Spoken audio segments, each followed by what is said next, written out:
DJ Tillu square అసలు cinema ఎట్లా పోతుంది తెలుసానా? ఒక నీళ్ళ పడవ ఎట్లా పోతుందో మన డీజే టిల్లు పడవ కూడా పోయినట్టు ఇట్లా పోతుందన్న డీజే టిల్లు సినిమా.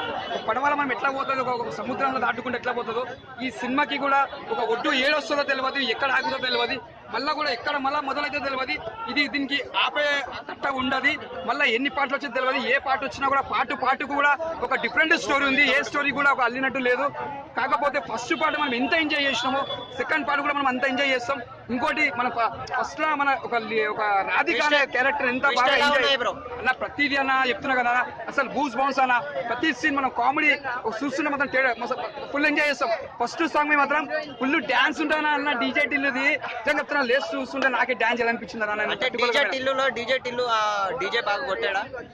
డీజే కొడతాడంటే మన డీజే కొడితే అన్న హైదరాబాద్ తెలంగాణ ఆంధ్ర మొత్తం దద్దరిల్లిపోవాలన్న మన సిద్ధన్న కొడితే అట్లా ఉందన్న. పేరు ఎట్లా పెట్టిరో డీజే కానీ ఆయనకి రాసి పెట్టుకున్నాను నిజంగా చెప్తున్నా. ఎవరైతే పేరు ఫస్ట్ పెట్టిరో ముందుగా హ్యాట్సాప్ చెప్పాలి. ఎందుకంటే ఆ డీజే టిల్లు పెట్టినందుకు ఇలా పేరు తగ్గట్టు కూడా అన్నకు కూడా పేరు బాగా నిలబడ్డది, ఒక అచ్చుపాటు అయింది. ఎందుకంటే ఒక సినిమా ఈ సినిమాతోటి అనుపమ క్రేజ్ పెరుగుతుందా తగ్గుతుందా? అనుపమది ఇంకా క్యారెక్టర్ పెరుగుతుంది. ఎందుకంటే ఒక యాక్టర్ గా మనం యాక్టర్ గా చూడాలి. ఒక లిప్ కిస్ లు అవి అని మనం అనుకోవద్దు. ఎందుకంటే యాక్టింగ్ అన్నప్పుడు అన్ని చేయాలి. సిగ్గుపడితే మనం యాక్టింగ్ చేయలేరు. ఆ మాట్లాడి కూడా మీడియాలో ఏమన్నదంటే మనం ప్రతిదీ యాక్టింగ్ ప్రతి ఒక్కటి చేస్తే నేను ఒక్కటే అని కాదు, అన్ని చేస్తే నాకు కూడా అనుభవం అయితే అన్నది. కొంతమంది ఫ్యాన్స్ నచ్చుతుంది, నచ్చకపోతే పక్క పెట్టాయి. హీరోయిన్ అన్నప్పుడు హీరో ఉన్నప్పుడు ప్రతి ఒక్క యాక్టింగ్ చేస్తేనే దానికి ఒక హీరోయిన్ పేరు వస్తుంది, ఒక హీరోయిన్ పేరు వస్తుంది. అంతేగాని తప్ప అర్థం చేసుకోవద్దు.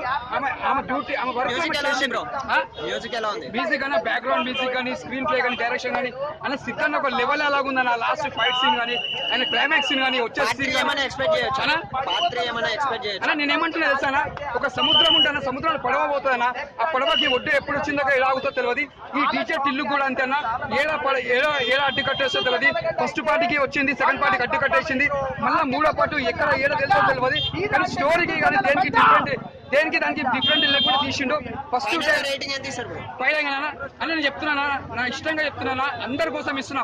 స్క్రీన్ ప్లే డైరెక్షన్ యాక్టింగ్ కి ప్రతి ఒక్కరికి ఇస్తున్నా. 5కి 5 ఇస్తానా. అందరికి సక్సెస్ఫుల్ అన్నా చెప్తున్నా.